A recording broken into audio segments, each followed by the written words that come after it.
The idea for Mambu started over a decade ago. 3 people working on their master's degree, who ended up on a mission to change financial services. We came from different countries, backgrounds, from software engineering, business, psychology. Mambu started from the friendship and the trust that the co-founders had in each other. It was a personal passion for entrepreneurship, great co-founders to work with, and an opportunity for something that I thought could have a big impact in the world. This crazy belief that we could make a difference in an industry where we saw a lot of potential and opportunity for improvement.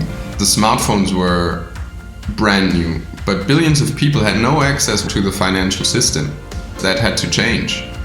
There was no platform out there we could see that could facilitate that change. Eugene and I knew each other well. We knew we could work together, we knew we could party together, so we decided, let's go ahead and do that.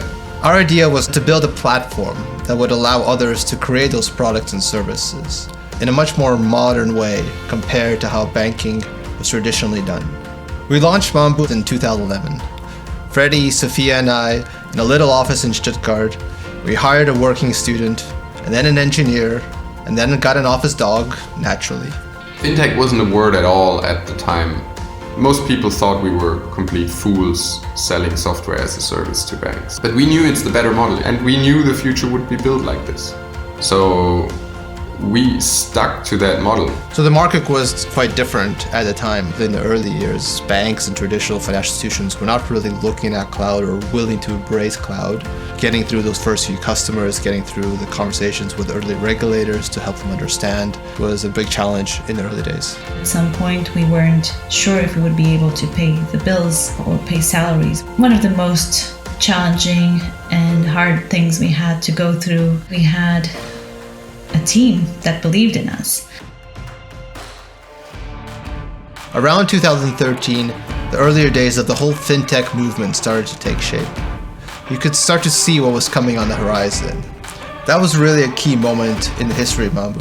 From 2013 to 2015, the dynamics started to change very quickly. Neobanks and fintechs wanted to be much more agile, much more flexible, more modern. Suddenly, we were much better positioned to support these attributes than the organizations themselves. We started surfing this fintech wave. It was really around that time that we realized that we're not completely crazy.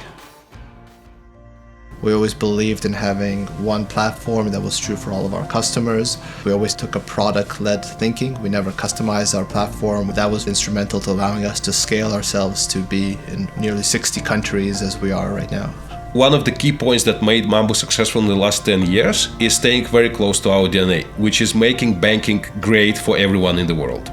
My vision for Mambu for the next 10 years is not so drastically different than it was for the last 10 years. It was always about making banking better. I think in the next 10 years, you will see nearly an elimination of financial exclusion. And I think everyone's interaction with financial products and financial services will just become much simpler, much easier, more enjoyable. I hope that Mambu remains to be a progressive company. We have a lot of strong values that we live by, being carbon neutral, and our progressive ways of thinking about how we structure our work, how we structure our time. I hope also over the next 10 years that Mambu's a shining beacon for other companies and still setting a great example. Thank you to all of our supporters, our partners, our customers, and every single Mambuvian, past and present, who helped us get to where we are today. Here's to a first decade and many more to come.